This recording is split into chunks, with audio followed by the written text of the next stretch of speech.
Government corruption has never been more prevalent or caused more harm. It's why extremism is on the rise. It's why the financial gap between the haves and have-nots has never been wider. And it's why our planet is at risk of an extinction level tragedy. That's why I need your help to keep exposing the truth about the rot on both sides of the aisle. Become a supporter or a friend of the show today by clicking on the coffee link in the description box below. Friends of the show join me on a Zoom hangout once a month, and you guys can ask me any questions you want, and I can get to know you better. But the most important reason to help is to keep the show alive. Together, we can and will save our country and our planet. Thanks in advance and enjoy the show. Hey, everyone, welcome to the show. I have an update to share about one of Trump's Capitol insurrectionists. It's time for an episode of Where Are They Now? Matthew Bledsoe was arrested. Patrick Montgomery was in court. Jonathan Manapa will stay in federal custody. No, I don't take responsibility at all. So 41-year-old Ricky Wilden is a member of the Proud Boys, and you guys are going to be shocked to hear he has a criminal history and a history of violence at rallies. I know, you guys are blown away. Seems like a criminal history is almost a prerequisite for joining the Proud Bigots, right? Because they all have one. Anyway, as for Wilden, he was arrested in 2014 for threatening crime with intent to terrorize and malicious mischief and vandalism. Then in October of 2020, he tried to instigate a fight with a Black Lives Matter protester. And after officers intervened in that confrontation, Wilden was seen and heard on video yelling homophobic and misogynistic insults at the protester. The following month, Wilden was with a group of Proud Bigots who sprayed anti-fascist protesters with bear spray. This was at a Trump rally. He was again captured on video at this event and in a violent altercation. He was seen shoving an Antifa protester, and then he grabbed another man by his jacket and lunged at the person standing behind him. And prior to January 6th, Wilden put his intentions in writing. In an online post, he wrote, quote, "We have found a purpose in life and we know what must be done. We are no longer standing by. God bless America." It's almost as if they took Trump's words as a signal to attack. Anyway, on January 6th, that's exactly what Wilden did. Wilden was caught on camera. Once again, he was spraying some sort of chemical at officers. Then he threw the canister at the officers and he entered the Capitol building.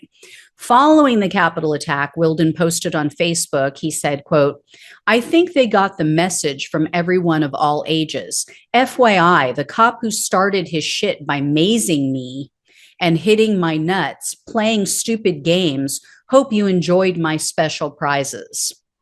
So Wilden was arrested on June 30th of last year. He was indicted on charges of civil disorder, assaulting officers, entering a restricted building or grounds, 2 counts of disorderly conduct, 2 counts of physical violence, and parading or demonstrating in a Capitol.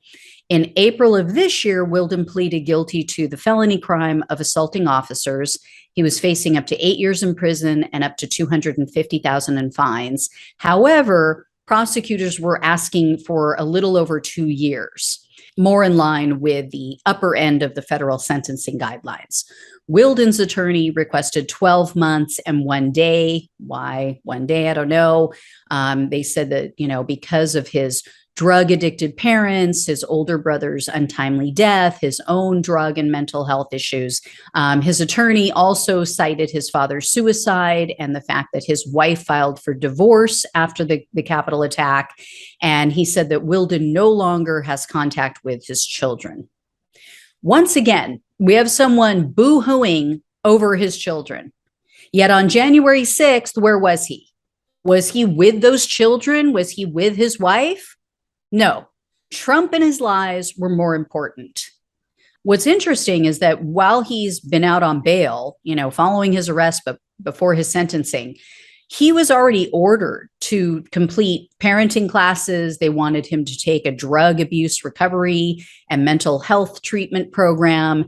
And he was accepted into a Christian rehab program, but the judge denied his request to attend this particular program because they prohibit the use of, quote, psychological medications.